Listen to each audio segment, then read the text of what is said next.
Ok, muito boa tarde. Bem-vindos à sessão inaugural das atividades da Cátedra de Estudos Globais do Conselho Internacional de Filosofia e Ciências Humanas, que então com esta sessão se inaugura.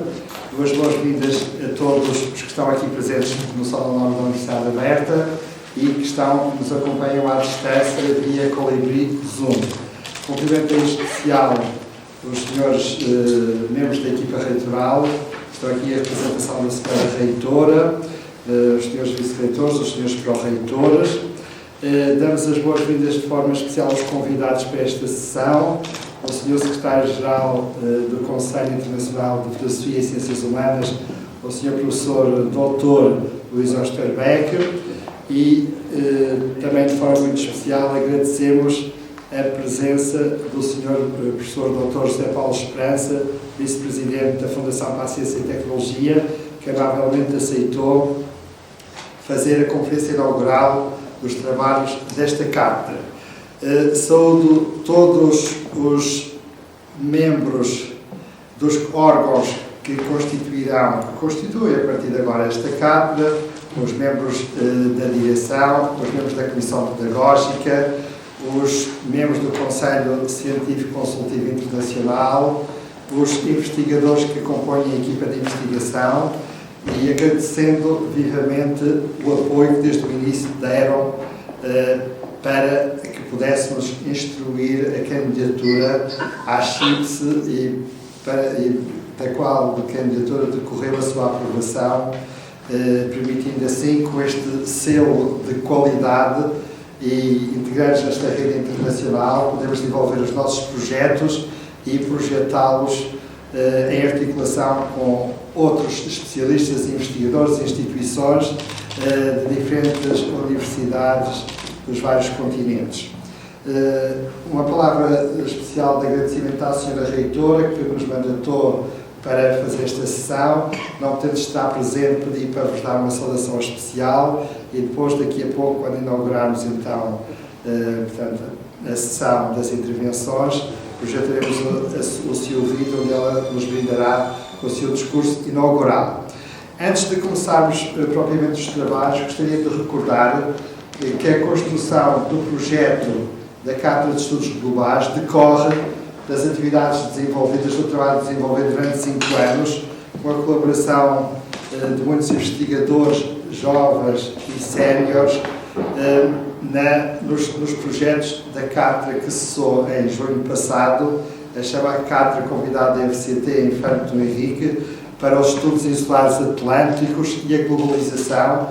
Durante 5 anos trabalhamos articuladamente com as várias instituições que apoiaram esta cátedra aqui na Universidade Aberta. Desenvolvemos um conjunto de projetos de investigação que depois permitiram criar a base para pensar uma nova área de conhecimento e de investigação e de ensino, que aqui queremos aprofundar, que é a área de estudos globais, que deu origem a um programa de doutoramento que está em pleno funcionamento, e um conjunto de projetos de investigação, alguns já concluídos e outros vão continuar aqui no quadro desta cátedra. E, portanto, essa é a história que deu o nosso legado, que permitiu depois fundar, portanto, esta Cátedra de Estudos Globais, que agora recebe a aprovação do Conselho Internacional de Filosofia e Ciências Humanas. E então, antes de começarmos propriamente esta sessão, e para recordar o que foi esse trabalho, em homenagem e agradecimento a todos aqueles que se empenharam e trabalharam nesses projetos, sem os quais não seria possível depois criarmos a base de investigação, de pensamento, de reflexão desenvolvida, para depois construirmos este projeto da Cátedra de Estudos Globais. Vamos passar um pequeno suporte de síntese daquilo que foram as principais atividades, iniciativas e resultados destes 5 anos de trabalho.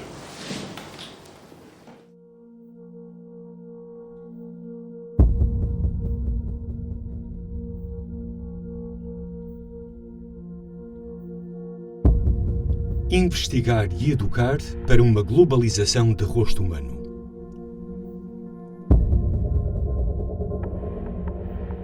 A cátedra convidada FCT, Infante Dom Henrique, para os Estudos Insulares, Atlânticos e a Globalização, foi criada em 2011 para promover investigação inovadora sobre temas da cultura portuguesa em geral e dos arquipélagos atlânticos de língua portuguesa em particular, em articulação com os temas e problemas da globalização. Desde 2015, a Cátedra estabeleceu acordos e plataformas de cooperação com 57 instituições universitárias e científicas, culturais e sociais de Portugal e do estrangeiro. Nestes 5 anos de trabalho, a Cátedra preparou e promoveu diversos projetos de investigação e divulgação científica, entre os quais cumpre destacar obras pioneiras da cultura portuguesa em 30 volumes. Aprender Madeira, site e grande dicionário enciclopédico Madeira Global. Dicionário dos Antis, a cultura portuguesa em negativo. Empreendipédia, dicionário de educação para o empreendedorismo. Obra seleta do Padre António Vieira, em fase de tradução e edição para 20 línguas. Portugueses de papel, personagens portuguesas da ficção brasileira. Portugal em jogo de espelhos, as imagens de Portugal nas culturas dos países do mundo. Pombalia, Pombal Global, obra completa Pombalia. Além destes projetos, promoveu vários eventos científicos internacionais.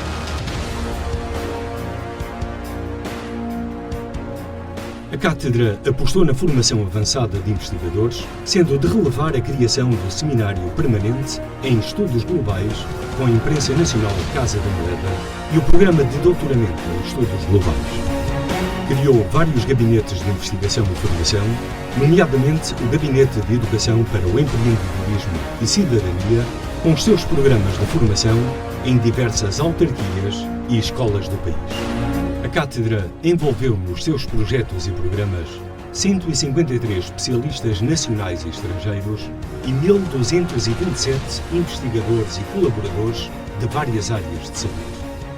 Aliando herança cultural com inovação, a Cátedra Infante Dom Henrique para os Estudos Insulares, Atlânticos e Globalização tem procurado contribuir para o desenvolvimento da investigação e do conhecimento crítico em Portugal. O conhecimento é o novo nome do desenvolvimento no século XXI.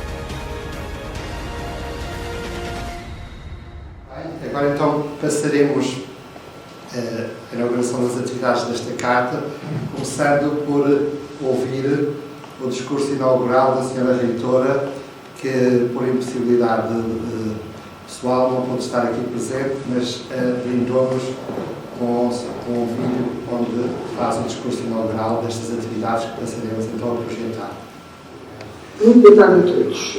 Começo por cumprimentar o professor Luís Osterberg, secretário-geral do Conselho Internacional de Filosofia e Ciências Humanas da Unesco, o professor José Paulo Esperança, vice-presidente da Fundação para a Ciência e Tecnologia, o professor José Eduardo Franco, diretor da Cátedra de Estudos Globais e promotor desta sessão, bem como todos os convidados que nos acompanham. E começo também por apresentar desde já as minhas desculpas por não poder estar presente por motivos imponderáveis e de última hora, mas não quis deixar de assinalar este momento com uma muito breve mensagem. Mensagem essa que é de orgulho e de satisfação com que a Universidade Aberta acolhe esta Cátedra de Estudos Globais, um projeto inovador e que pretende trazer olhares diferentes sobre a globalização nas suas inúmeras dimensões políticas, sociais, culturais, territoriais, entre tantas outras. A Universidade Aberta orgulha-se de ser a instituição de ensino superior portuguesa proponente desta Cátedra de Estudos Globais em parceria com conceituadas universidades europeias, como por exemplo Paris III, a Universidade Aberta da Alemanha ou a Universidade de Alcalá de Henares em Espanha. E enquanto Universidade Aberta ao mundo, temos sempre apostado em projetos ambiciosos que promovam o diálogo, a investigação, a partilha, a difusão do conhecimento. Por outro lado, a Cátedra de Estudos Globais, projeto com o cunho do professor José Eduardo Franco e que evidencia o seu invulgado dinamismo, constitui também um espaço interdisciplinar de produção e aquisição de conhecimento que, de uma forma inovadora, procurem conhecer e relacionar os fenómenos resultantes da globalização. Ou seja, a Academia está de parabéns, todos nós estamos de parabéns ao acolher esta Cátedra de Estudos Globais que, no cumprimento do desidrato da sua missão, é também um espaço de liberdade para debater e compreender a essência dos valores de globalização enquanto fator de desenvolvimento da dignidade humana. Agradeço mais uma vez a presença de todos nesta sessão e desejo uma boa sessão de trabalho. Muito obrigada. Portanto, agradecendo o discurso da Sra. Reitora, daremos agora a palavra ao Sr. Professor Dr. Luís Osterbeck, Secretário-Geral do Conselho Internacional de Filosofia e Ciências Humanas, que nos vai brindar com o seu discurso também de inauguração desta cátedra, e aproveitando, em nome da Universidade Aberta, em nome pessoal dos meus investigadores e dos órgãos que constituem esta entidade, todo o apoio, ajuda e conselho, desde a primeira hora que nos concedeu, para que preparássemos da melhor maneira o projeto, para que ele conseguisse alcançar a aprovação que lhe concedeu com a sua assessoria fundamental. Portanto, queremos deixar a palavra de agradecimento, toda a sua ajuda e toda a sua comunicação. Boa tarde a todos. Cumprimento, em primeiro lugar, os senhores vice-presidentes e para o vice-reitores e para os reitores da Universidade Aberta, o professor José Paulo Esperança, da Fundação de Ciência e Tecnologia. Dizíamos hoje de manhã que hoje passamos o dia a encontrar-nos. Naturalmente, o professor José Eduardo Franco, a quem eu dou os parabéns por tudo aquilo que já tem feito. E aqui gostaria de mencionar um amigo ausente, que é o professor Luís Carlos Vilalta, porque estas coisas na vida acontecem com pessoas.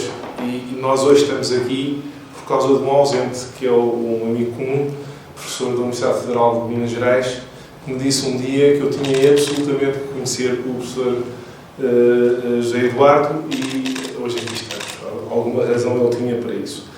Eu não vou tomar muito tempo, mas penso que talvez seja útil dizer o que é que o Conselho Internacional de Filosofia e Ciências Humanas está a tentar fazer desde 2014 e porque é que entendemos que é muito importante este projeto da Universidade Aberta.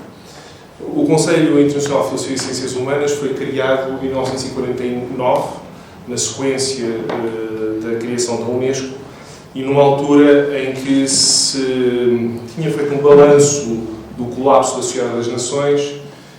Durante o tempo da Sociedade das Nações havia uma estrutura para a área da educação, da ciência e da cultura, que era um comitê intelectual que faziam parte de grandes nomes da época, desde o Einstein a outros, e essa era uma estrutura mista, era uma estrutura de académicos, mas esses académicos eram designados pelos países, portanto tinham uma natureza também política. Aliás, houve todo um processo, como sabemos, na Sociedade das Nações, de entrada ou não da Alemanha a seguir à Primeira Guerra, etc. O balanço que foi feito, digamos, no tempo imediatamente posterior à Segunda Guerra Mundial, foi de que as novas Nações Unidas precisavam de uma estrutura permanente, institucional, intergovernamental, chama-se Unesco, mas que não deveria haver uma captura pelas agendas políticas e nacionais da dimensão intelectual que estava presente na estrutura anterior. E por isso pediu a um conjunto de investigadores e à União Académica Internacional que criasse um conselho para as ciências humanas. Havia já o ICSU, que tinha sido criado em 1919 para as ciências naturais e exatas, e o CIPES nasce assim, nasce com um conjunto de pessoas, desde o Roy o Jean Piaget, o Brodel, nomes que todos nós hoje conhecemos, e o objetivo era este, era de criar um conselho que ajudasse, que percebendo as Nações Unidas e a Unesco a importância estratégica das humanidades para o funcionamento das sociedades. Isso era muito claro na cabeça de quem tinha vivido a Primeira e a Segunda Guerra Mundial. Grande parte dos protagonistas da Segunda Guerra tinham vivido a Primeira Guerra. Portanto, tinham isso muito presente. Não caíam nas ilusões da sociedade atual de que vamos resolver as coisas com soluções de curto prazo e com projetos de 3 anos. Eles percebiam que não é assim e, portanto, o CIPES nasceu com esse objetivo. E foi cumprindo esse objetivo durante bastante tempo, mas nós percebemos que o mundo mudou muito em 7 décadas. Mudanças várias, desde logo a nível da estrutura da investigação e da forma como ela se faz. As universidades não tinham a importância, deste ponto de vista, que têm hoje. Elas eram muito importantes, mas havia muito menos investigadores, muito menos estudantes, e o topo dessa investigação era feito a partir das federações internacionais e das uniões internacionais. E as que não havia foram criadas também nesse período. Hoje sabemos que a realidade é outra, e isso foi um debate que se foi fazendo no CIPES desde mais ou menos 2004. O Conselho vivia até uma crise bastante grande do ponto de vista de funcionamento, com vários membros, entre os quais o ISPP, de que o professor João Luís Cardoso e eu próprio somos membros, que era muito crítica do funcionamento do Conselho e chegou a pensar propor a extinção do Conselho. E na sequência disso houve de facto uma discussão de então se continuamos para fazer o quê? E foi feita uma agenda com basicamente 4 grandes objetivos, que penso que hoje estão cumpridos para esse primeiro ciclo de 6 anos. Primeiro, reorganizar completamente o Conselho internamente. Ele hoje é muitíssimo maior, tinha 12 membros em 2014, tem 21 membros hoje, não contando com as cátedras que estruturou, com uma rede que hoje tem mais de 200 grandes universidades em todo o mundo. E desde a Califórnia às principais universidades chinesas, Cambridge, Oxford, fazem parte da rede hoje do CIPES e não o faziam em 2014. Pensámos que isso era fundamental. Uma segunda dimensão muito importante foi a de, enquanto fazíamos essa articulação das federações e das universidades, repensar a relação com a Unesco e construir com a Unesco um programa estratégico, e isso foi feito e continua a ser feito, e dentro desse programa estratégico recolocar as humanidades na discussão sobre as temáticas da sociedade. Portanto, nós sabemos que isso é uma discussão muito profunda no seio das ciências humanas. Há muitos colegas, e com todo respeitamos isso naturalmente, que entendem que o papel das humanas é sobretudo comentar, analisar, colocar perguntas e não propriamente dar respostas. Mas nem todos pensamos assim. E o CIPES, claramente, sem excluir os outros, tem hoje esta visão. E por isso, em 2017, organizámos uma Conferência Mundial das Humanidades, em Liège. Escolhemos Liège por várias razões, uma delas porque foi a primeira cidade destruída na Primeira Guerra Mundial, portanto, e guarda essa memória. E essa primeira conferência fez um conjunto de recomendações aos países, etc., às universidades, aos meios de comunicação social. Na sequência disso, pensou-se organizar conferências regionais. E nós vamos ter, já tivemos na América do Sul, mas vamos ter uma conferência que todos entendemos que é especialmente importante, graças ao empenho da FCT e do governo português, que é a Conferência Europeia das Humanidades. Nós percebemos o peso que a Europa tem nesta discussão. Temos feito um esforço bem sucedido, aliás, de trazer o mundo anglo-saxónico, e especialmente os Estados Unidos, para dentro deste debate, porque uma das consequências negativas das últimas décadas foi esta fissura. Hoje, o CIPES, a Unesco, como sabem, não tem já relação com os Estados Unidos, mas o CIPES tem aprofundado. Nós hoje trabalhamos com várias universidades americanas e isso é positivo. Mas lançámos também outros projetos. Portanto, um projeto que tem, que vários aqui conhecerão, é o projeto do Relatório Mundial das Humanidades, que terá uma primeira versão nos próximos meses e que fará um primeiro retrato do estado da arte, digamos assim, dos avanços, mas também das dificuldades, etc., que existem nos vários continentes e países. Um outro projeto é o projeto de História Global da Humanidade. E esse projeto de História Global da Humanidade é, no fundo, partiu fundamentalmente do seguinte: até aos anos 70, 80, houve várias tentativas de fazer histórias universais, a própria Unesco fez isso, e elas tinham características penso que foram, por um lado, muito úteis, certamente foram úteis para mim quando era estudante, ao mesmo tempo tinham os problemas que esse tipo de obras enfermava na época, desde logo uma crítica ao seu pendor eurocêntrico, que maneira objetiva em função dos investigadores, não propriamente de uma opção. E houve uma reação nos últimos 30 anos, sobretudo, de desenvolver estudos locais, regionais, a história geral da África, etc. O balanço que muitos de nós fazemos é que essas obras são um contributo importante, mas não deixam de ser elas próprias etnocêntricas. O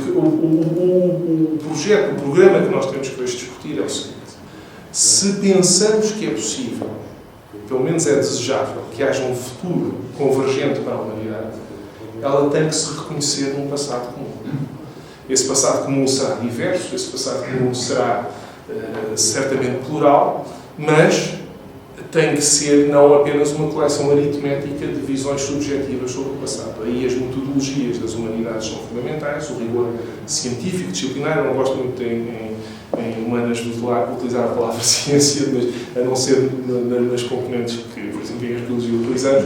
Mas, independentemente disso, esse é o esforço. E o projeto de História Global da Humanidade é isso. E, ao lado disso, lançámos um programa de cátedras, inicialmente as cátedras Unesco, estamos a utilizar esse programa, mas lançámos um programa de cátedras CIPS, que é mais rigoroso do ponto de vista da investigação, e obviamente percebem porque é que entendemos que uma cátedra de estudos globais tem tudo a ver com o que eu estou a dizer.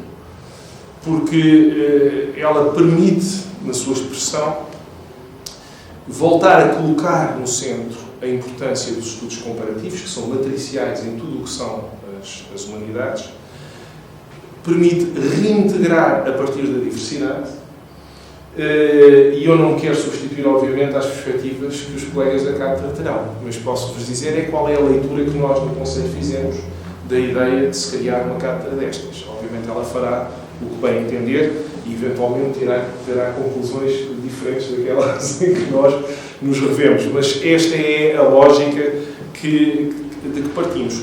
Permitam-me que diga o seguinte: a questão da globalização, e eu penso que esse é um dos contributos importantes que as humanidades podem dar, é que não é um processo que começou agora. O problema da globalização, eu olho muito para o professor João Cardoso por sermos os dois de pré-história, mas quer dizer, a globalização depende da pergunta que se faz da escala temporal e espacial. Há uma globalização da espécie humana, que começa pela saída da África e a ocupação de uma quantidade de continentes.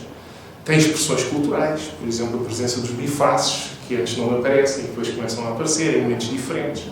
Há aspectos que são inegáveis desse ponto de vista, há globalizações, e houve globalizações, por exemplo, do Paleolítico Superior, de forma muito clara, com grandes movimentos de pessoas e de ideias e de tecnologias. E isso teve impactos, nós percebemos as interações. Houve globalizações mais importantes, mais complexas do ponto de vista das primeiras sociedades urbanas, associadas à metalurgia e à agricultura.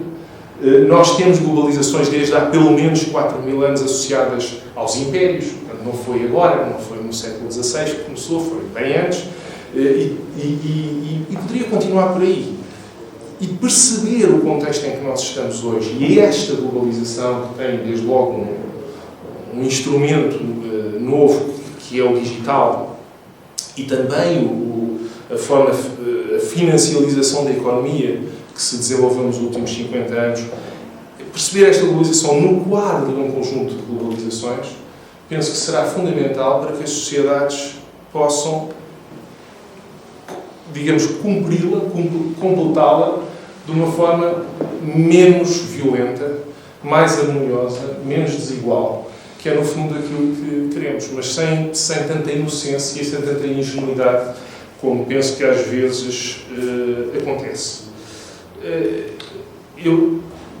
Pensamos no Conselho que a história, a antropologia, a literatura, por um lado é verdade que destacam muito bem as especificidades, elas ajudariam os nossos governos a perceber que não é possível ter um programa comum para a sustentabilidade. É possível ter programas convergentes, que é uma coisa diferente.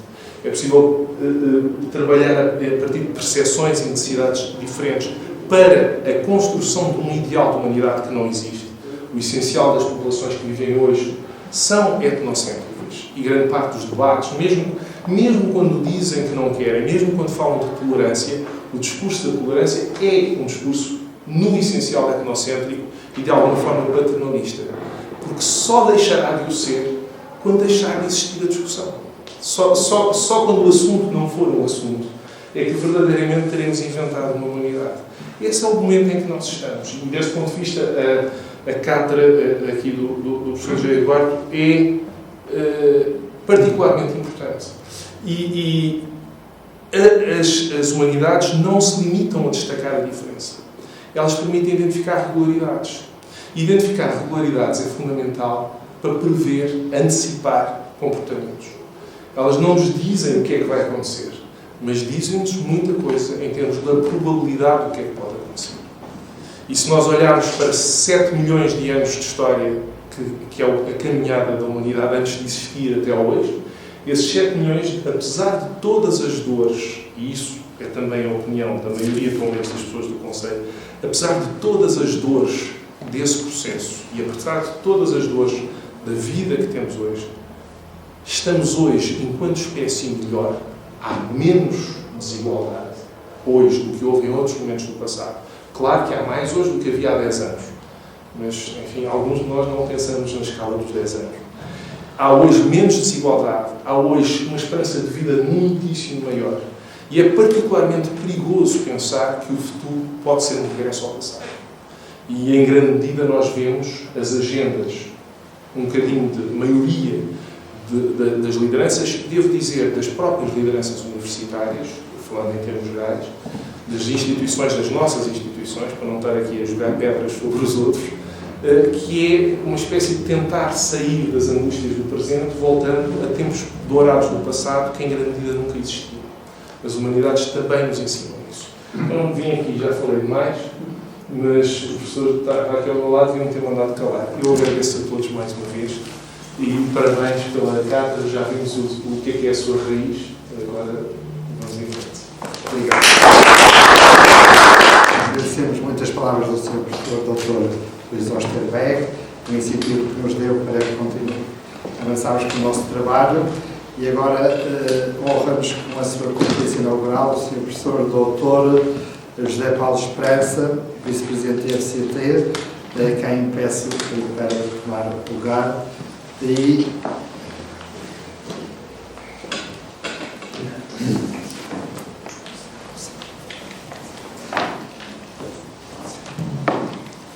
aproveito para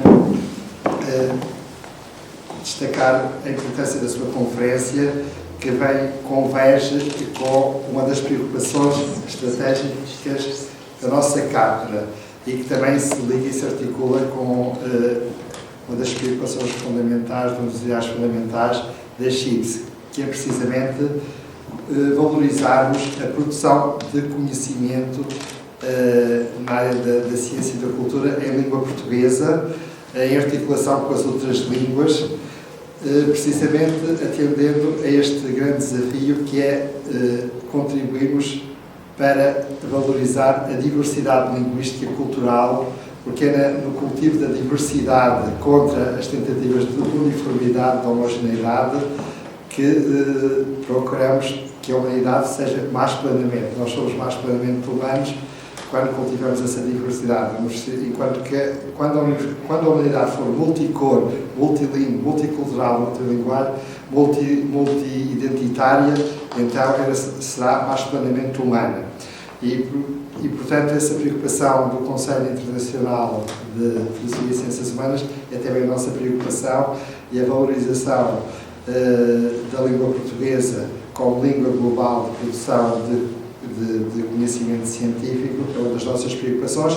É a articulação com outras universidades que também promovem nas outras línguas, desde o inglês, o francês, o espanhol, todas as línguas devem ter lugar, devem ser meios também de produção de conhecimento humano.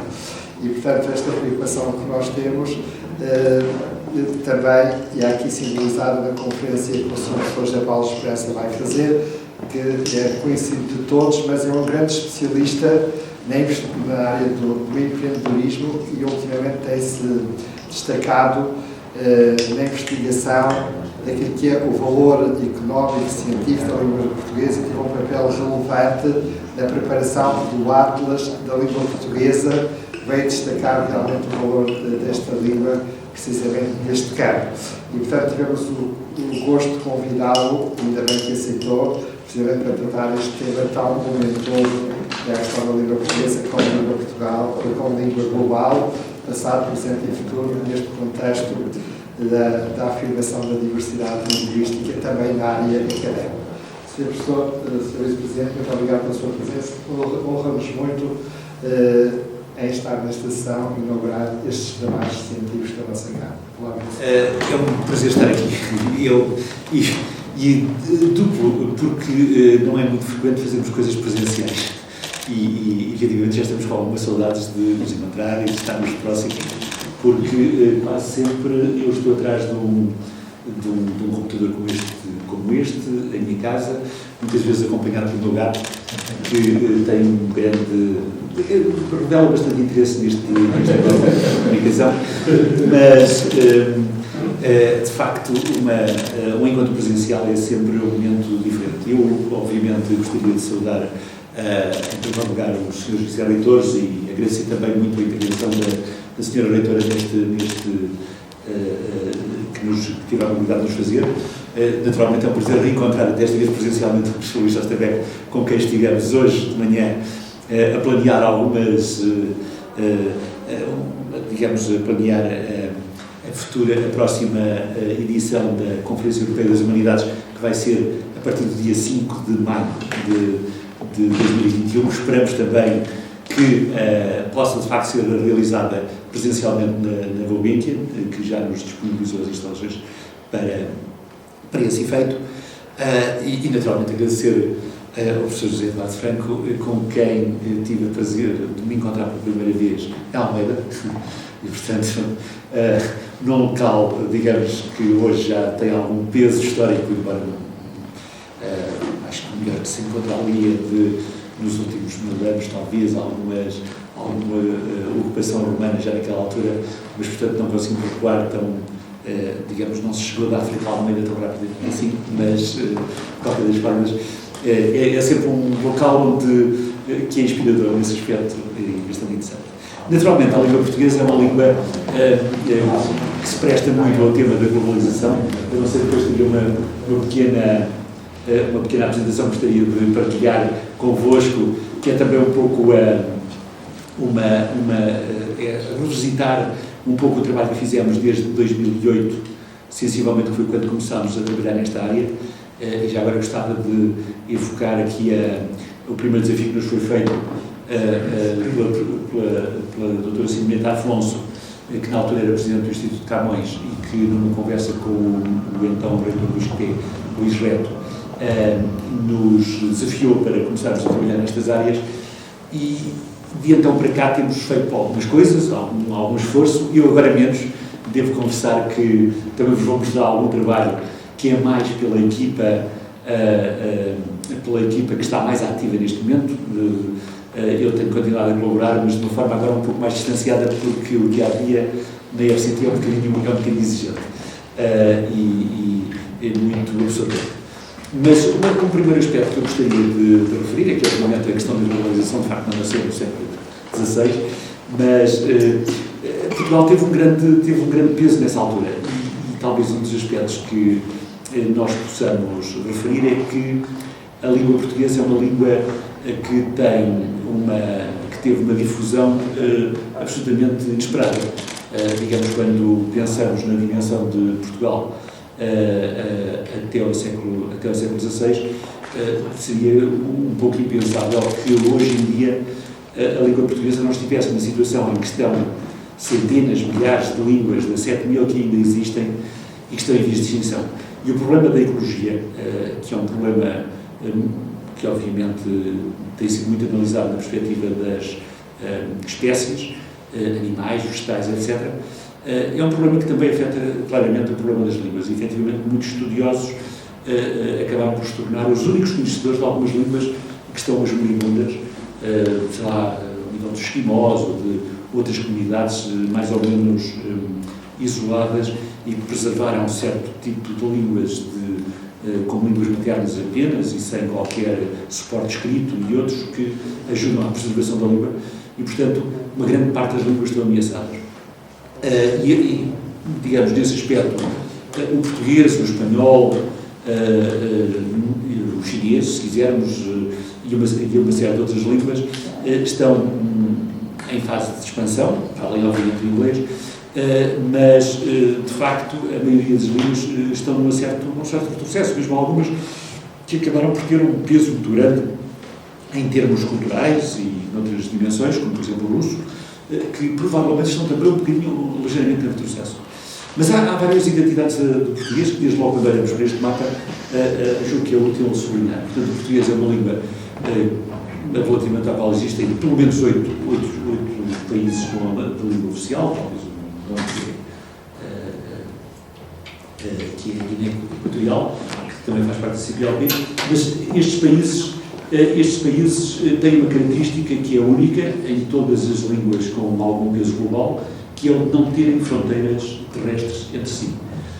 O inglês é um bocadinho parecido com o português em muitos aspectos que eu vou aqui procurar referir, mas claramente o português tem esta dimensão e por isso é um pouco mais universal, está mais espalhado pelo planeta do que, por exemplo, o espanhol, que é uma língua muito concentrada na América Latina, muito forte na América Latina e obviamente é um grande país na Europa, que é a Espanha. Mas, de facto, o português tem esta característica que é talvez única. E duas dimensões que são de facto muito específicas em relação ao português e à sua dimensão universal são de facto a não existência de fronteiras terrestres entre países de expressão portuguesa, por um lado, e por outro lado o rácio entre o peso do português no mundo e o país onde é emergente, que é absolutamente único. Digamos, este diferencial é muito mais elevado que qualquer outro idioma com peso global e fora das fronteiras. São muito poucos mesmo línguas importantes, sem dúvida, como o japonês, ou o hindu, o bengali, etc., que são falados por centenas de milhões de pessoas, têm uma dimensão essencialmente regional, nem sequer têm o mesmo peso em termos de número de falantes que o português, mas de facto não têm uma expressão tão global. E, portanto, naturalmente, eu julgo que não é muito difícil abordar o tema da língua portuguesa numa perspectiva em que a globalização é o pano de fundo que vale a pena considerar aqui. E vou cá para trás. E agora, já não. Saltei aqui uma. Não sei se fiz. Desculpa, há certeza técnica aqui, que é esta. Isto é uma pequena. É um conjunto de livros sobre a língua portuguesa, em que, com exceção do segundo, são todos liderados pelo Luís Reto, que foi o grande impulsionador deste trabalho. O primeiro foi o Potencial Económico da Língua Portuguesa, em 2011. O segundo, onde eu tenho uma contribuição que vos vou mostrar num pequeno gráfico, uma pequena tabela, é o português como língua no mundo global, problemas e potencialidades, do investigador de Braga, da Universidade do Minho, José Teixeira, que vai-me dar um convidado também para um pequeno contributo. Já aqui foi falado do Atlas da Língua Portuguesa, portanto, a versão do novo Atlas da Língua Portuguesa, porque viemos depois a descobrir que já havia um Atlas da Língua Portuguesa mais antigo, com características diferenciadas, mas também muito interessante, e de que não tínhamos conhecimento. De facto, hoje em dia é muito mais fácil descobrir as coisas através da internet, mas para trabalhos publicados mais remotos, muitas vezes existe essa dificuldade em identificarmos totalmente os trabalhos que já foram feitos, e daí a designação do novo Atlas da Língua Portuguesa. Este Atlas da Língua Portuguesa foi traduzido, a versão de base é em português e inglês, em bilingue, mas depois temos uma versão em francês, uma versão em tétum e uma versão em chinês.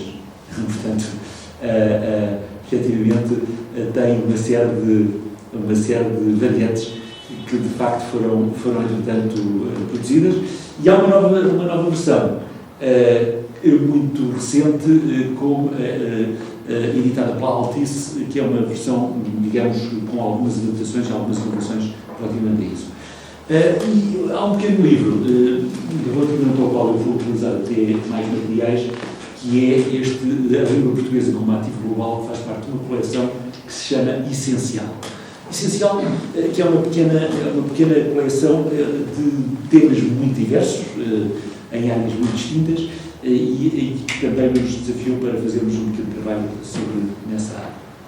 Portanto, a questão das línguas fundamentais e com maior peso foi identificada pelo SWAN, é uma das classificações mais conhecidas, em que o inglês é apresentado como língua hipercentral e depois há uma série de línguas supercentrais em que o português se insere, outras que são centrais, que também têm um peso significativo, mas menor, e portanto temos aqui a lista das línguas centrais, supercentrais, importantes, que de alguma forma têm uma presença significativa.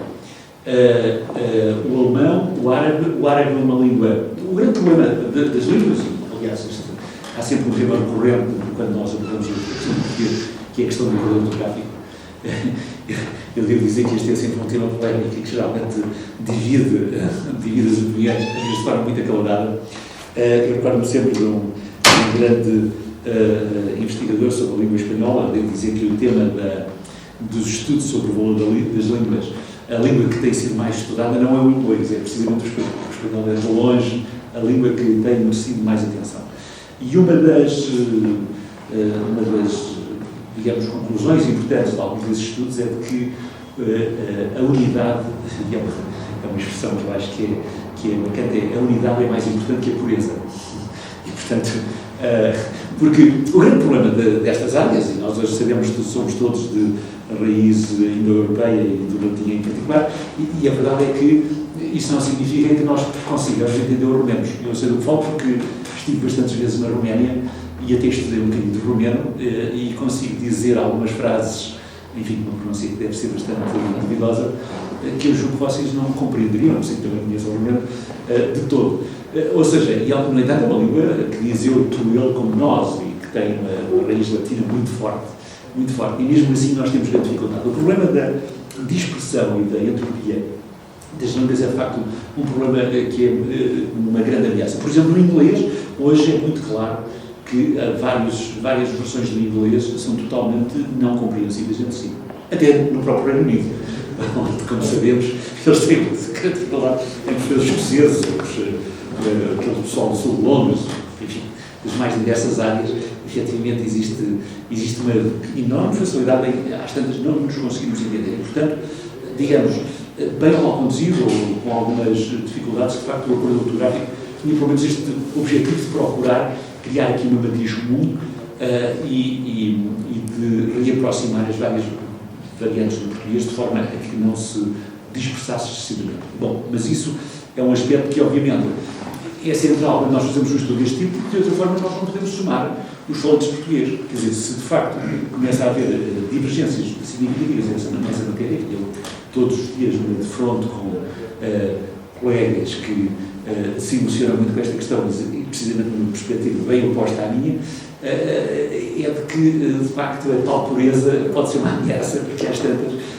podemos estar a falar de um dialeto do português em que a variante brasileira seria, obviamente, dominante pelo número de falantes. Bom, mas, de facto, este conjunto de línguas que nós aqui temos são, de facto, aquelas que têm operações supercentais.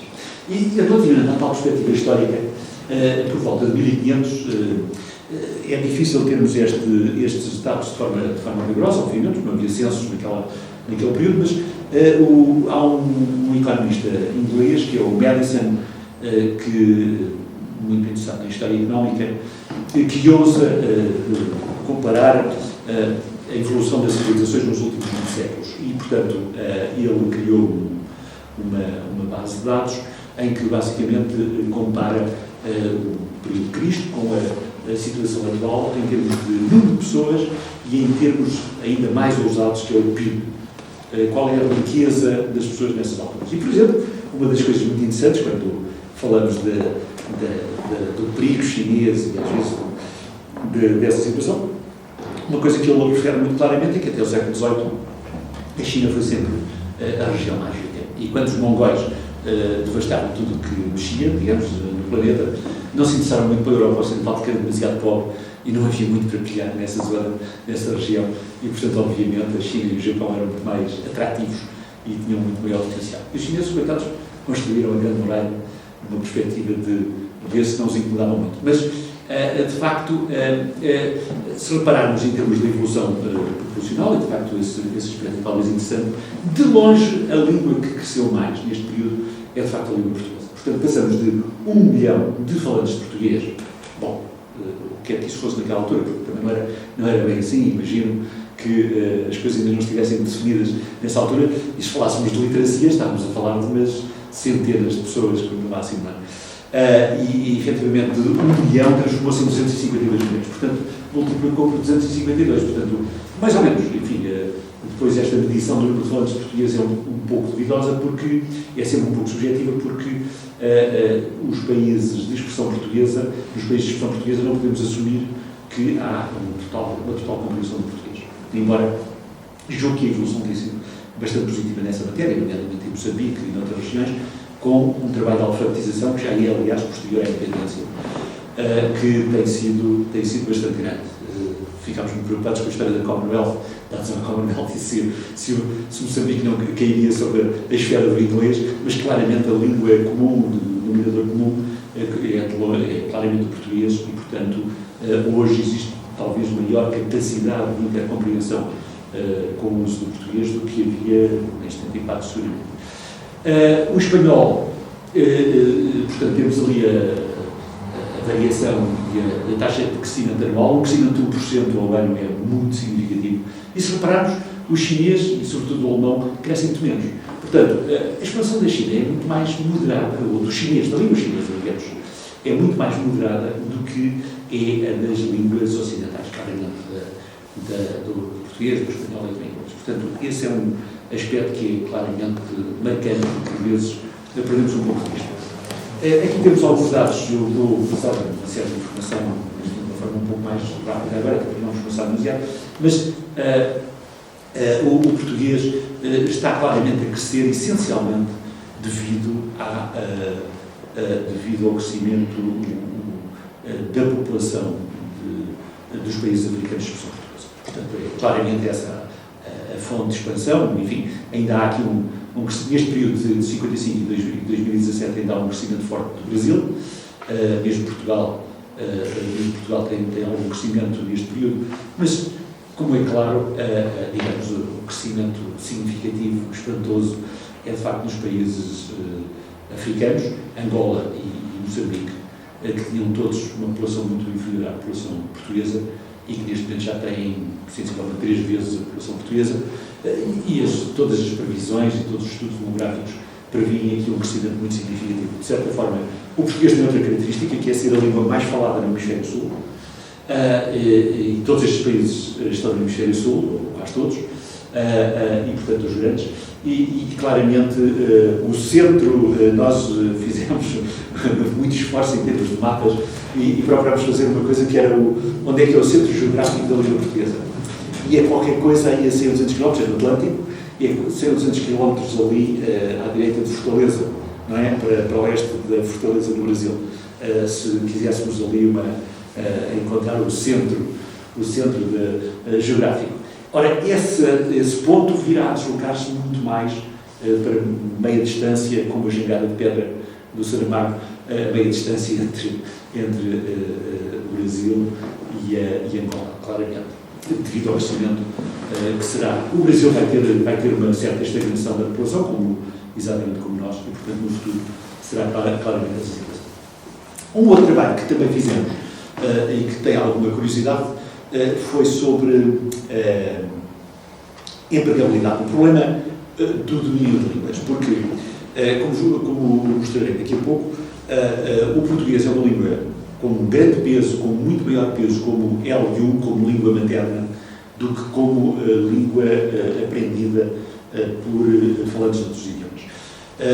E eu julgo que essa é uma das áreas onde vamos ter uma evolução mais dramática e mais significativa nos próximos anos, e já que falamos de empreendedorismo, julgo que os especialistas em língua portuguesa têm aqui uma oportunidade fantástica, porque é inevitável que a procura do português aumente extraordinariamente. Temos desde logo uma evidência muito clara sobre isso, que é a evolução dos últimos 20 anos na China. Talvez o exemplo mais dramático nessa matéria é o da China. Enquanto que aqui há 30, 40 anos eles mandavam 3 ou 4 pessoas para Macau para aprender um bocadinho de português, neste momento há pelo menos 20 programas de português na China, e eu devo dizer que tive a oportunidade de falar com alguns jovens, bom, mais senhores, devo confessar, que falavam português praticamente sem sotaque, o que era uma coisa absolutamente espantosa. Quer dizer, a gente está habituado a ouvir os chineses a falar inglês com tons, que é uma coisa difícil de acompanhar às vezes. Neste caso, era absolutamente espantoso aquilo que, de facto, eles conseguiram dizer. Bom, de facto, o que nós fizemos foi uma análise sobre... tentámos fazer isto por várias vias. A que funcionou melhor foi, de facto, uma análise de portais da internet onde eram colocados anúncios. É também importante referir que, de facto, o país, digamos, mais ativo nesta matéria de utilização destes portais é a África do Sul. Portanto, isto foi um trabalho feito sobre a África, em África, e procurar, e medimos, contabilizámos a referência a conhecimentos de línguas. E, portanto, sempre que havia referências à palavra, utilizámos aquelas técnicas de pesquisa de palavras que procurávamos identificar. Estes anúncios eram quase todos em inglês, portanto, procurávamos a palavra inglesa, a palavra English, French, Arabic, etc. E efetivamente, o português aparece já de uma forma relevante. Obviamente, o inglês é como o Senhor dos Anéis, o anel que domina todos os outros, não é? Portanto, não há dúvida relativamente a isso. O conhecimento do inglês é quase um dado adquirido, mas começa a ser um pouco diferenciador, porque toda a gente, mais ou menos, acaba por ter que ter algum conhecimento do inglês. Portanto, aquilo que é diferenciador é, de facto, o outro tipo dos idiomas que vem a ser. E, efetivamente, vemos que o francês ainda é bastante importante. O árabe é também significativo, mas o árabe tem um problema fundamental, que é, de facto, não ser uma língua homogénea. O árabe já atingiu o nível de expressão que o torna praticamente não compreensível. Eu conheço um jovem que é filho de iraquianos que vive em Portugal e que está neste momento a trabalhar em Marrocos, e ele não utiliza o árabe dele, e ele é perfeitamente fluente em árabe, estilo iraquiano, e não consegue perceber quase nada do árabe utilizado em Marrocos, por exemplo. E, portanto, acaba por ser provavelmente uma das línguas que já não podemos tratar como de uma forma homogénea. Então, há aquela questão sobre o árabe clássico versus os árabes nos diversos povos. Só alguns dados sobre economia, muito breves, e obviamente não queria também roubar-vos muito tempo relativamente a isso, mas é bastante visível que o peso... Aquilo que nós fizemos foi uma comparação, neste caso baseada em Portugal, e nos laços com os diversos universos linguísticos. Efetivamente, há uma série de estudos que revelam que a proximidade linguística facilita o comércio, mais em bens de natureza cultural e de forte conteúdo cultural do que, por exemplo, no petróleo ou em matérias-primas, onde, obviamente, a questão linguística não tem mais pequeno impacto, mas em muitos outros bens de natureza cultural, ou até noutros que poderíamos imaginar que também não teriam, como, por exemplo, bens alimentares ou outros, em que a dimensão cultural é muito forte. E aí, efetivamente, a partilha de uma língua comum tem de facto um peso significativo. Efetivamente, a questão geográfica aqui é o conceito importante que é utilizado, é o conceito do modelo gravitacional. Portanto, a proximidade geográfica e a proximidade cultural são dois aspectos bastante importantes. Claramente, Portugal, e o mesmo acontece com o Brasil, está muito próximo da língua espanhola, porque estamos rodeados. Portanto, para Portugal, nós temos um único vizinho, que é uma economia muito maior, e, portanto, o peso da língua espanhola é bastante forte. Mas o que podemos ver aqui, talvez o aspecto que vale a pena sublinhar, é que 10% das nossas exportações vão para países de expressão portuguesa, apesar de, em termos de PIB mundial, os países de expressão portuguesa representarem apenas 3%, e, portanto, é muito mais do que aquilo que seria aquilo que nós chamamos de quota natural das exportações, e mesmo as importações temos aqui 6% comparados com os tais 3% que seriam significativos. Por acaso, as trocas comerciais entre Portugal e o Brasil não são muito significativas, mas mesmo assim são superiores àquilo que seria a cota natural, mas aí é a distância geográfica que pesa de alguma forma. Depois fizemos esta análise para outros indicadores e relativamente ao investimento estrangeiro verifica-se ainda uma semelhança maior. Aliás, nós sabemos, em termos de evidência empírica, casuística, que é um pouco assim. Imensas empresas multinacionais brasileiras investem em Portugal, Portugal investiu muito no Brasil, nós sabemos todos a história da Portugal Telecom, Vivo, enfim, houve toda uma série de relações muito fortes, algumas depois acabaram por correr mal, nos cimentos, assim fora, acabou por ficar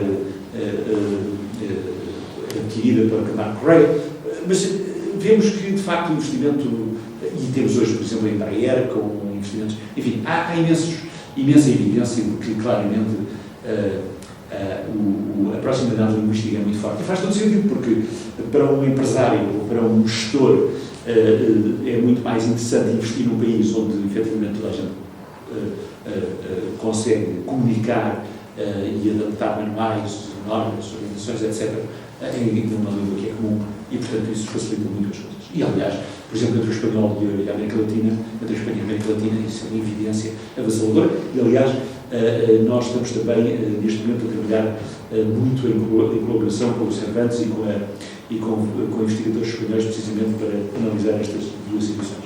Bom, e depois temos aqui, ao nível das migrações, isso é absolutamente claro, não é? A quantidade de portugueses que trabalham, de brasileiros, perdão, que trabalham em Portugal. O Brasil também acolheu imensos portugueses ao longo da história. Às vezes acontecia que até as pessoas que não se sentiam tão confortáveis por razões políticas ou outras migravam depois para outro país. O Salvador foi para o Brasil, digamos, quando terminou e quando deixou de ser primeiro-ministro, e, portanto, houve sempre imensas e muitos democratas portugueses foram também, exiliaram-se também no Brasil, alguns períodos em que havia precisão mesmo. Talvez, não sei muito bem como é que era no período da ditadura brasileira, quando os coronéis dominavam no Brasil, mas a verdade é que sempre houve esta comunicação cruzada e, obviamente, nós hoje sabemos a quantidade e o peso dos imigrantes brasileiros em Portugal, assim como também sabemos que dos falantes de espanhol, a Espanha é absolutamente assim, avassaladora nessa matéria e, portanto, a proximidade é muito forte. E mesmo no turismo, encontramos também evidências bastante significativas em que o peso da língua portuguesa é 6% dos nossos destinos, 6% dos portugueses que se deslocam ao estrangeiro, deslocam-se a países de expressão portuguesa, que mais uma vez não estão ao virar da esquina, mas pelo contrário estão bastante longe. Portanto, isto é bastante significativo e ao nível da entrada também temos situações semelhantes. Já agora só um pormenor que talvez seja curioso e que foi um estudo que eu fiz sobre a relação entre o PIB e o comércio deste conjunto de idiomas. E, portanto, só para termos uma noção relativa, se quisermos classificar as línguas de forma muito clara, o inglês e o português não são claramente línguas muito fortes na área do comércio, em termos relativos. Portanto, se repararem, o inglês são línguas fechadas. E fechadas porquê? Porque em ambos os casos há economias muito fortes, com um peso muito grande, no caso do inglês, os Estados Unidos, no caso do português, o Brasil, que são continentes, verdadeiramente. E, portanto, as trocas comerciais fazem-se mais a nível interno do que com o resto do mundo. Portanto, há um indicador que é muitas vezes utilizado, que é o peso das exportações mais importações sobre o PIB, que é o grau de abertura das economias, e o Brasil é uma economia muito fechada, muito pouco aberta, e os Estados Unidos também. E, portanto, o português e o inglês, em que o peso destes países é muito grande, são economias fechadas, certo? A mais aberta de todas é o alemão. E, portanto, nós vemos que o alemão tem 10,29% do comércio mundial, portanto, isto são 80 trilhões, mais ou menos, para o PIB mundial e, sensivelmente, 45% para o comércio mundial, e somatório das importações mais exportações. E, portanto, do total, o alemão tem 10,29% do comércio e 6,39% do PIB. Portanto, os três grandes países de língua alemã, Alemanha, Áustria e Suíça, mais já não sei muito bem qual é que seria o quarto, talvez o Liechtenstein, alguma coisa desse tipo, mas já com menos peso. A verdade é que têm muito mais peso no comércio mundial, são economias muito abertas, do que no PIB. O inglês é o contrário. E, portanto, o português é, neste aspecto, mais semelhante ao inglês. Outro aspecto que é curioso é a relação entre as línguas e, portanto, entre as várias comunidades e, portanto, percentagens acima positiva significa que há um peso acima da cota natural. A cota natural é medida por esse peso do comércio mundial e, portanto, o que nós vemos é que, sei lá, o árabe o comércio internacional é muito dentro da própria comunidade, porque não são os países árabes uns com os outros, também por razões geográficas e por razões culturais, porque todas se associam, não é? Há um contínuo de países que falam árabe com fronteiras entre si e, portanto, com uma certa proximidade geográfica. Isto é para o conjunto, não é? Não há aqui discriminação país a país. E de resto, vemos, por exemplo, que o português está muito próximo, por exemplo, do espanhol, como é razoável. Aliás, a relação entre os dois é, de facto, bastante fácil. E, portanto, este indicador é importante. O inglês e o espanhol também têm uma relação bastante fácil. Portanto, o português com o espanhol, as trocas são muito superiores ao peso natural, quer porque são dois idiomas que têm alguma proximidade e, portanto, também não significa uma diferença muito grande, mas sobretudo por razões geográficas, uma vez que há uma grande proximidade nesta. Agora, só um aspecto muito simples para distinguirmos a tal dimensão do L1 e do L2. De facto, a língua mais falada no mundo é o mandarim, depois na China há uma série de outras línguas, como o cantonês, etc. Mas o mandarim é, de facto, a língua com o maior número de falantes de língua materna, seguida do espanhol, depois do inglês, e depois o hindi, o árabe, se assumirmos que, de facto, é uma língua uniforme, e o bengali também, e o português provavelmente irá a seguir. Portanto, isto em termos de L1. Já quando falamos de L2, as línguas mais aprendidas e mais utilizadas no mundo, obviamente o inglês ultrapassa largamente o chinês, embora o mandarim esteja hoje a ser uma língua muito procurada, porque o peso, obviamente, é fácil de perceber. O que variou da China não é o número de falantes, é obviamente a riqueza da China. E, portanto, há 20 anos atrás, o interesse pelo chinês era residual. Hoje em dia, vemos mesmo muitos jovens a aprender chinês e nos Estados Unidos até é comum os pais das famílias com certo poder económico contratarem anas chinesas para ensinarem as crianças logo nos primeiros anos de vida a aprender uma língua que é cada vez mais difícil de aprender à medida que vamos crescendo, não é? Mesmo um adolescente já tem alguma dificuldade e, portanto, é uma estratégia sensata. Bom, e, portanto, o chinês está, obviamente, a explodir nessa matéria, porque hoje já representa 16 ou 17% do PIB mundial. Mas o português aparece apenas como a 15ª língua, portanto, em vez de ser a número 7, aqui é apenas a 15ª. Depois há alguns indicadores sobre o peso relativo das várias línguas e, efetivamente, o país com maior peso em termos de dimensão e de responsabilidade pelo planeta é claramente o Brasil. Na minha opinião, não está a exercer a sua missão de uma forma edificante, antes pelo contrário. Por exemplo, só para vos dar uma ideia, eu recordo-me de ter orientado uma tese de uma aluna do ISCTE que falava sobre a internacionalização de Manaus, e eu recordo-me sempre da designação de Manaus da Amazónia como um deserto verde. É uma zona inóspita onde o ser humano não vive com muita facilidade, porque, de facto, é difícil ir lá, há muitos insetos, o clima é extraordinariamente hostil, na zona onde, efetivamente, com exceção daquelas tribos tradicionais, não existem muito boas condições. No entanto, o Brasil faz um esforço enorme para a ocupação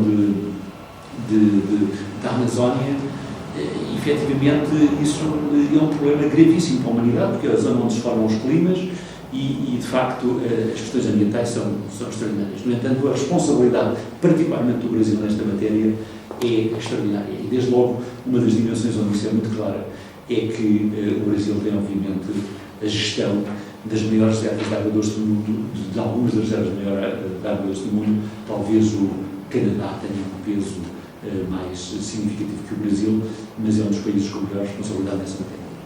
Bom, agora a parte que de facto era importante em termos do nível cultural e da grande ameaça que o inglês representa para o português ao nível da produção científica. Este é um problema absolutamente universal, porque, digamos, hoje em dia o incentivo para se publicar em inglês é muito forte. E às vezes esquecemos um pouco, no século XVIII, os investigadores tinham que saber das suas áreas de conhecimento e depois queriam ter leitores de outros idiomas, tinham que escrever em latim. Ora, imagino que escrever em latim deve ser um bocadinho mais desafiante do que escrever em português. Perdão, de escrever em inglês. E, portanto, o inglês é uma língua relativamente simples, com uma gramática não muito complexa, dizem que o chinês também é, mas a verdade é que o inglês hoje é uma língua franca e isso é incontornável. Portanto, o Esperanto foi um esforço interessante, mas acabou por não ter qualquer expressão, sobretudo não uma língua de literatura. Portanto, temos poesias, ou literatura mesmo, prosa em Esperanto, e, portanto, não pôde inventar-se. E, portanto, o inglês ocupou esse papel. Ora, se repararem, aqui, apesar de tudo, tem havido um progresso muito significativo, e, portanto, o número de citações de textos escritos em português tem aumentado bastante. E aqui é importante sublinhar que o Brasil é muito mais defensor da língua portuguesa do que Portugal. Portanto, nós somos um bocadinho menos empenhados nesta matéria. Não tenho aqui grandes... Acho que devíamos procurar fazer um pouco as duas coisas. E em certas dimensões temos de fazer um pouco como se faz na gestão relativamente à publicação académica, que é escrever artigos em revistas difíceis, com integrais, com essas coisas, e depois escrever um artigo para os gestores conseguirem ler na Harvard Business Review, para, portanto, fazer duas coisas sempre. Nós não temos muito esse hábito, mas, de facto, devíamos talvez tentar produzir algumas coisas em ambas línguas, algumas mais para o contexto. Mas, para isso, é preciso, de facto, reforçarmos aqui a comunidade dos nossos falantes e reforçarmos claramente os laços com o Brasil e com as universidades emergentes dos países africanos. Portanto, isso é claramente aquilo que é necessário fazer. Agora, de forma, a realidade é que, enquanto entre 1960 e 2015, por exemplo, encontramos aqui uma evolução extraordinária, mas também, a verdade é esta, independentemente do idioma em que se verificou, a produção académica e a produção científica cresceu exponencialmente. Nós temos um modelo de incentivos e de muitíssimo mais forte dessa maneira. E, portanto, também aqui temos alguma evidência de que o português e o espanhol têm aqui tido uma projeção muito forte e vemos aqui até algum declínio, por exemplo, do francês. Portanto, esse aspecto é mais ou menos notório, mas, de facto, e se somássemos a contribuição dos portugueses e dos espanhóis nesta matéria, porque, vamos lá ver, em termos de Portugal, na produção científica, tem claramente um peso muito acima do seu peso económico. Portugal representa sensivelmente 10%, não, 5%, menos 5%, 4%, não, muito menos, aliás, da população dos falantes portugueses. Representamos sensivelmente 10, 12% do PIB, não é? O PIB por habitante é mais elevado no caso português, mas em termos de produção científica temos um peso muito significativo relativamente ao Brasil. Embora o Brasil tenha vindo a crescer e já, em termos absolutos, já tem mais produção do que nós, mas em termos relativos estamos de facto bastante bem nessa matéria. Outros indicadores relativos a este aspecto que tínhamos visto sobre o interesse e a aprendizagem do português, por exemplo, nos Estados Unidos. Há uma série de leitorados e uma série de universidades americanas que dedicam muita atenção à língua e à cultura portuguesa, muitas vezes associadas ao espanhol, não é? E às vezes muito pouco dissociadas, mas é espantoso que, por exemplo, o vietnamita, o coreano, o alemão, etc., tenham mais perdão, aqui é o número de falantes, mas também em termos de aprendizagem do português estamos um pouco atrás dos outros idiomas. E esta tendência, penso que será uma área onde irá haver uma grande alteração. Portanto, aqui temos um pouco a distribuição de países, a distribuição fundamental da comunidade portuguesa nos Estados Unidos, que obviamente, por exemplo, recordo-me uma vez de estar em Boston, e a única língua não inglesa que estava no meu hotel, quando fiz algum zapping, era o português. Portanto, não havia, o espanhol, por exemplo, não estava nestas outras. Estamos a falar, obviamente, do norte, porque nós sabemos, no sul dos Estados Unidos, o espanhol é muito mais influente. Mas, portanto, o estado de Massachusetts é um dos estados com maior presença de portugueses. E a Flórida também, mas aí, atenção, são falantes de português, mas são essencialmente brasileiros. Portanto, na Flórida é muito mais a diáspora brasileira, porque, curiosamente, no Massachusetts conjugam-se as três diásporas: a portuguesa, a brasileira e a cabo-verdiana. As três são muito fortes e muito presentes. Pois, por exemplo, a Califórnia é também bastante importante, mas é mais de comunidades portuguesas, essencialmente com origem dos Açores. Só alguns elementos finais, portanto, em que conjugo aqui informações mais recentes e outras que infelizmente não consigo atualizar. Portanto, o português é, de facto, hoje já uma presença muito forte na internet, e aqui temos claramente a quinta posição e temos tido um crescimento vertiginoso. O árabe tem estado a crescer também a um ritmo muito forte, mas, portanto, e outras línguas, o indonésio, a língua indonésia e malásia, acho que é relativamente bom, tem tido um crescimento também muito forte. O russo também cresceu bastante, mas, de facto, o português é uma das línguas que tem tido uma expansão muito considerável e, portanto, tem hoje a quinta posição em termos de relativo, portanto, do número de utilizadores, produção de materiais.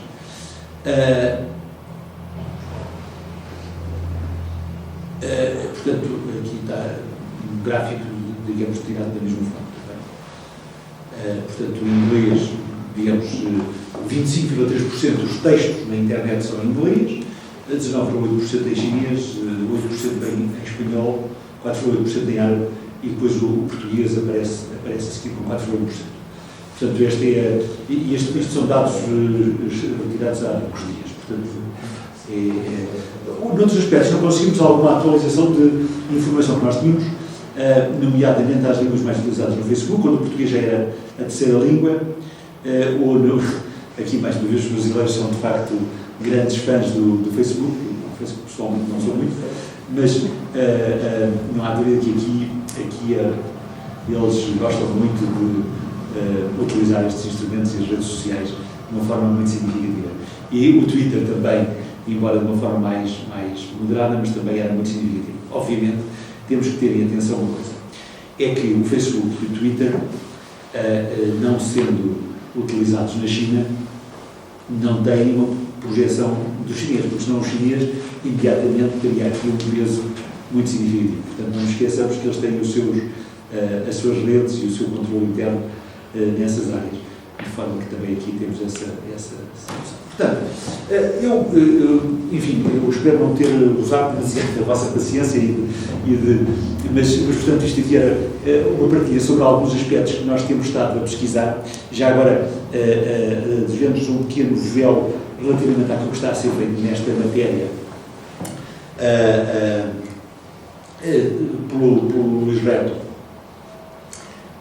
e por um colega do Departamento de Economia do ISCTE, que estão a trabalhar muito ativamente na construção de um índice que compara as várias línguas de uma forma que inclui vários aspectos de soft power e do impacto das línguas. Por exemplo, quando nós fizemos o Atlas, uma das coisas que procuramos saber são dos falantes de português, quem são os que têm o melhor peso na internet. E há desde logo uma figura que é de longe a número 1 do mundo, que é o Cristiano Ronaldo. Portanto, o Cristiano Ronaldo é a personagem mais conhecida na internet. A segunda é a Shakira, mas a menos de metade do Cristiano Ronaldo.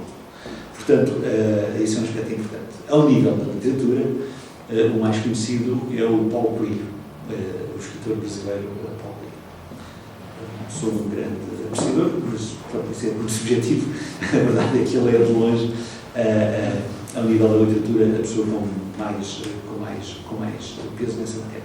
E, portanto, estamos a procurar conjugar este conjunto de aspectos, que é sempre um aspecto interessante sobre o peso das diversas línguas. E, de facto, outros aspectos muito interessantes é, por exemplo, aquilo que o Calvi, no seu observatório, analisa, como, por exemplo, o número de traduções de recepção e o número de traduções de origem. É um outro aspecto que é bastante interessante. Por exemplo, os alemães, a língua alemã é que mais absorve a cultura do resto do mundo. Eles, efetivamente, têm uma grande capacidade de absorção. E, de facto, esses aspectos são também muito interessantes.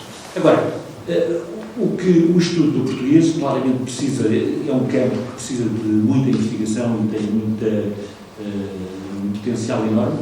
Por exemplo, um dos aspectos que é, de facto, interessante é o impacto das indústrias da língua ou das indústrias criativas no comércio e no investimento estrangeiro em todas aquelas dimensões que são, de facto, importantes e que têm muito maior sensibilidade nessa matéria.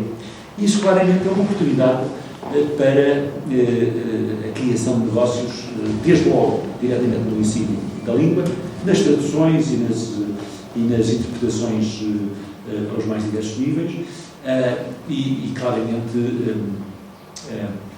não tenho dúvidas que é algo que se vai desenvolver de forma muito significativa e, naturalmente, estamos numa casa onde os instrumentos digitais podem ser absolutamente fundamentais nesta matéria. Isso é um instrumento que, de facto, pode ser muito utilizado. Portanto, depois há outros aspectos que são desafios importantes, como, por exemplo, a intercompreensão dos falantes português e espanhol. Se o português e o espanhol fossem uma língua única, claramente seria algo universal. Não seria literal. Isso é irreversível, obviamente, são duas línguas diferentes, mas pelo menos há um grande interesse na intercompreensão. Porque se nós fizermos isso, mesmo do ponto de vista científico, teríamos um mercado muitíssimo mais claro.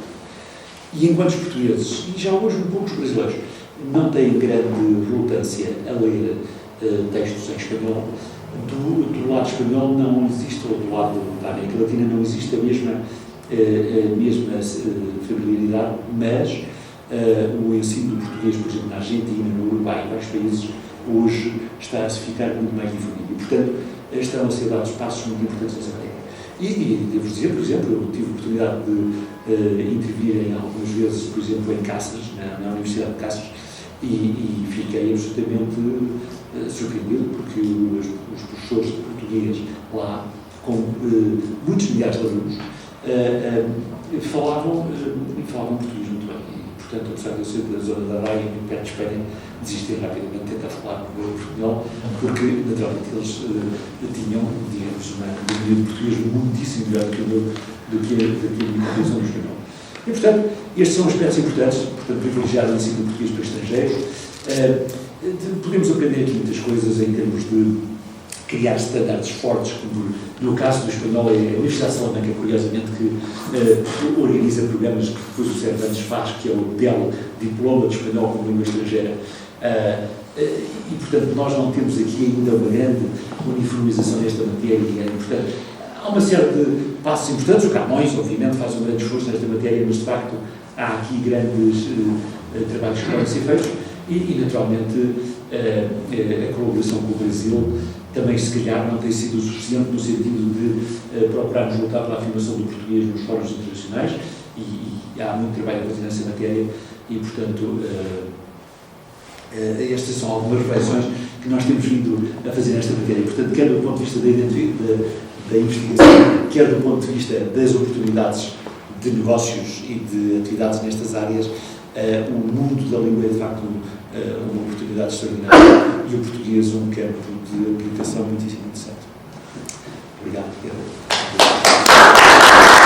Agradecemos ao Sr. Professor Dr. José Paulo Esperança esta interessantíssima conferência que abre assim os nossos trabalhos na Cátedra de Estudos Globais e pelas pistas que nos também deu de atuação. E antes de dar a palavra final ao Sr. Vice-Reitor João Luís Cardoso para encerrar esta sessão, gostaria de dizer a todos aqueles que se envolveram na preparação do projeto desta cátedra e que vão colaborar certamente nos seus projetos de investigação, que serão bem-vindos, que nós, além dos projetos que estão elencados para desenvolvermos e que são conhecidos de todos, desde as obras de sistematização de conhecimento, dicionários, enciclopédias, os projetos das histórias globais, os projetos de levantamento e edição de fontes da cultura e da língua e da história, além do projeto da revista de estudos globais, entre outros.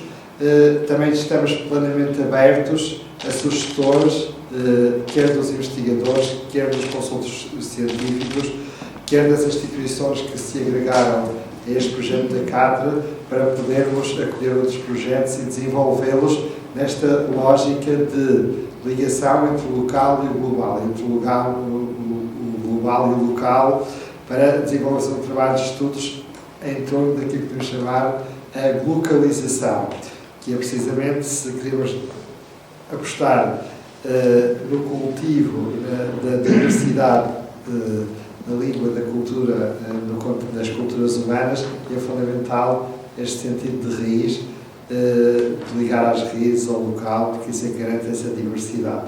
Então, esse jogo entre o local e o global é fundamental para atenuar aquilo que nós sabemos que são hoje também os efeitos nefastos da globalização. E, portanto, a globalização é uma utopia muito interessante, permitir que o mundo passasse a interagir entre si, intercambiasse, mas também tem os seus perigos, que é o do desenraizamento.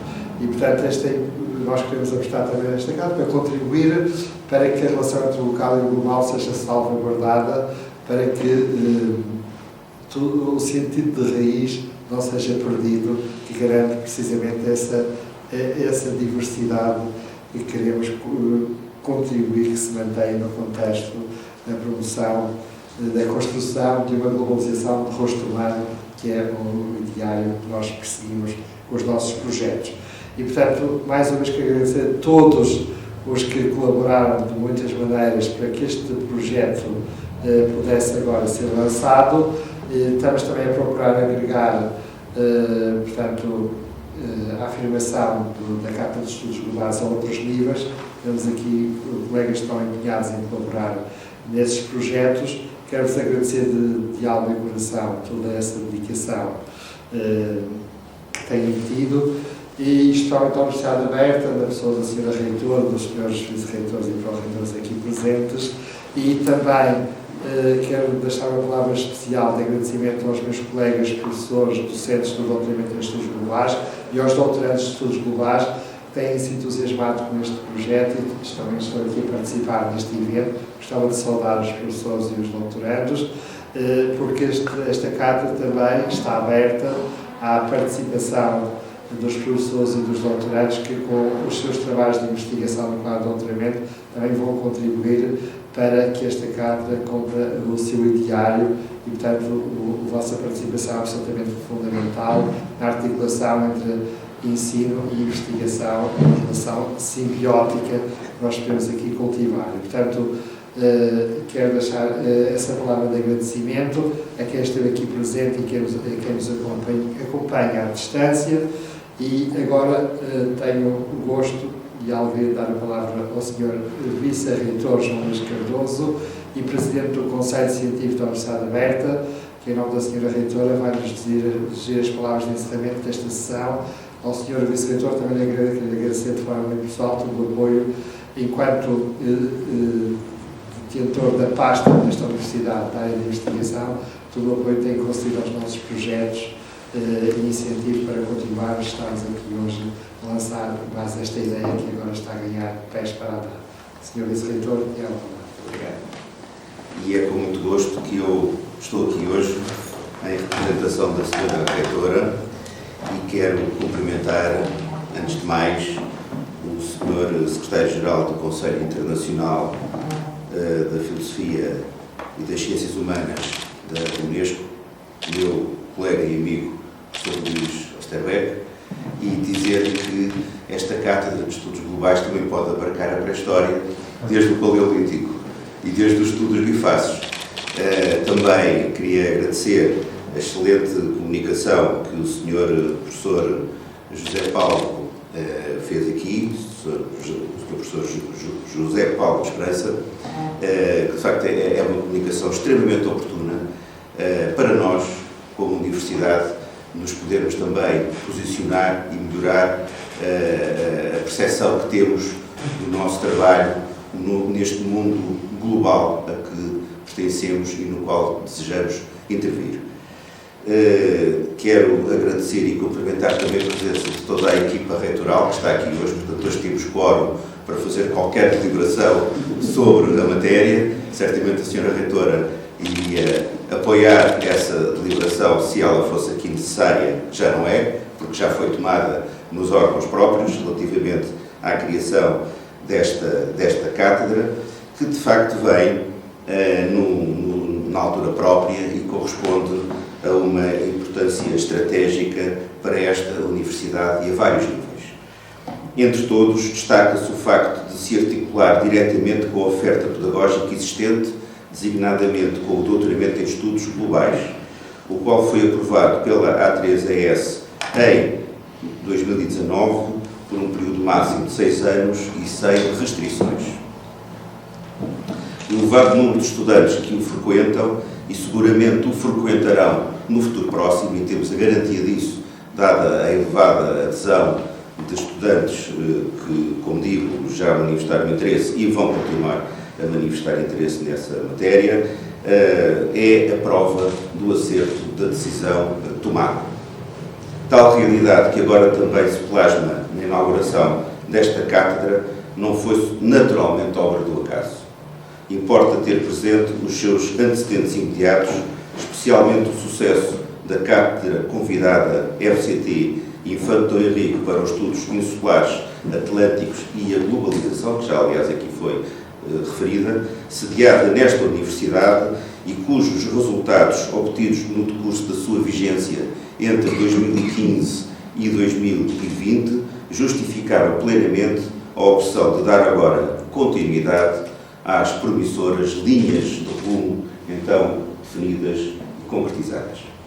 Com efeito, a pertinência desta cátedra, que irá desenvolver os seus trabalhos num contexto inter e transdisciplinar sobre os fenómenos que estão na origem e que, por outro lado, resultam da globalização, era aquilo que ainda há pouco se estava aqui a falar, no novo neologismo local, que foi aqui mencionado, e, portanto, resultam numa realidade nova, na atualidade, e onde tem, de facto, importância decisiva a inovação das metodologias adotadas, que é, efetivamente, a principal característica desta cátedra, é a inovação das metodologias adotadas, quadra-se de forma particularmente feliz nas possibilidades oferecidas pelo regime de educação à distância, que é a marca identitária desta universidade, como também já aqui se mencionou, vinculando-se, por conseguinte, aos seus objetivos estratégicos,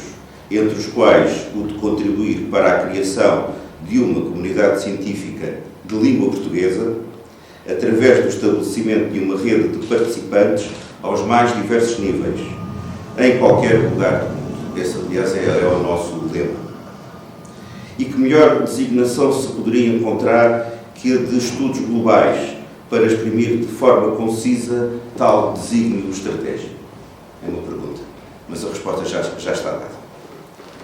O sucesso desta empresa afigura-se particularmente importante quando se verifica a emergência e rápida generalização dos estudos globais como campo científico e de ensino a nível mundial, na perspectiva de encontrar respostas para a pulverização do conhecimento resultante da especialização da própria investigação, realidade inevitável que perpassou todo o século XX, procurando um novo tipo de conhecimento epistemologicamente mais rico e, sobretudo, mais sustentado, permitindo, por outro lado, a cabal compreensão do que é local pela plena integração da realidade local na realidade global e vice-versa, num exercício dinâmico e interativo.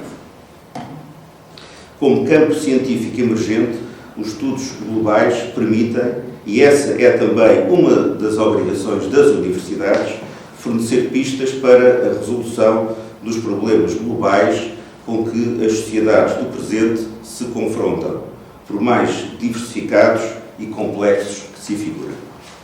Para tal, esta cátedra agregou especialistas de instituições de reconhecido mérito, da Universidade Paris II Panthéon-Assas, da École des Hautes Études en Sciences Sociales, Paris, da Universidade Vecta e da Universidade de Alcalá de Henares, Madrid, que aliás foram logo de início referidas pela Sra. Reitora.